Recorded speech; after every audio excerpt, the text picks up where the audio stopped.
तो ये सर जैसे हम लिप फिलर की बात करें, कितना परमानेंट होता है ये? अलग अलग ब्रांड्स की अलग अलग लॉन्जिविटी है। 9 मंथ्स टू 18 मंथ्स तक रहता है।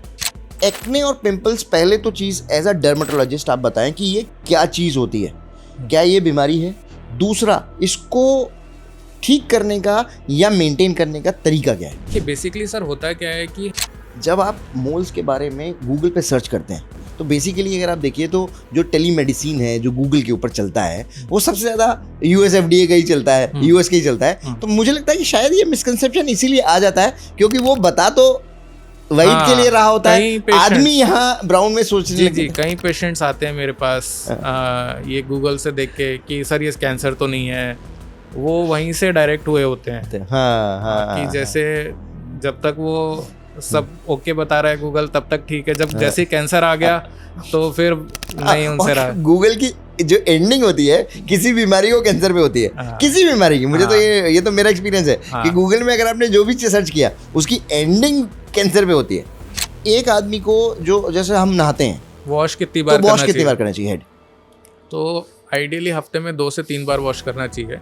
क्या क्या प्रोसीजर्स हैं जिससे आदमी गोरा हो सकता है? इसमें जो डीपिगमेंटिंग क्रीम है, सनस्क्रीन है, सन प्रोटेक्शन है, ये सब तो है ही। इसके अलावा में क्योंकि जब शेफाली की अब बात करेंगे, मुझे लगता है कि एंटी ब्रांड एम्बेसडर, एक होता है ब्रांड एम्बेसडर, एक होता है एंटी ब्रांड एम्बेसडर। आपकी इंडस्ट्री में सबसे बड़ी बन के उभरी है शेफाली। उनकी जो डेथ है उसमें ग्लूटाथियोन का एक रोल आ रहा है और मैंने काफ़ी सारी मीडिया रिपोर्ट्स देखी पढ़ी, उसमें बोला कि वो ग्लूटाथियोन के वो इंजेक्शंस ले रही थी, अनकंट्रोल्ड ले रही थी, उसकी वजह से उनको कार्डियक अरेस्ट आया।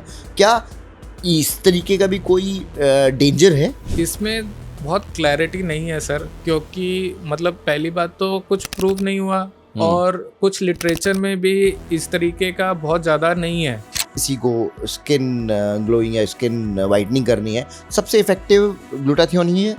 पहली चीज, पहला स्टेज। मेरा पहला रिकमेंडेशन तो डीपिगमेंटिंग क्रीम्स रहेगा। Depigmenting, okay.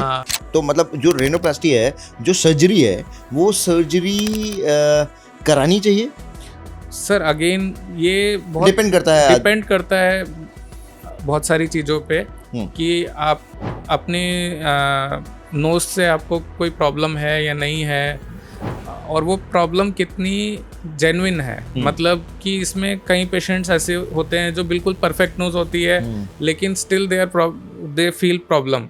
हेयर और हेयर फॉल, ये फिनोमिना क्या है आपके हिसाब से एज अ डर्मेटोलॉजिस्ट, आप बताएं? तो सर बेसिकली देखिए, हेयर लॉस जो है एक कॉमन टर्म है जो कि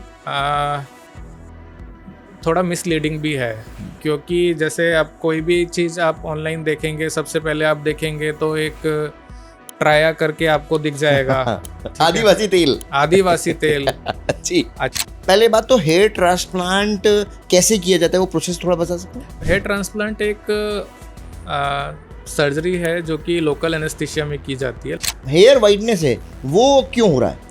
वो कई बार तो सर जेनेटिक्स होता है और कई बार कोई न्यूट्रिशन की कमी होती है।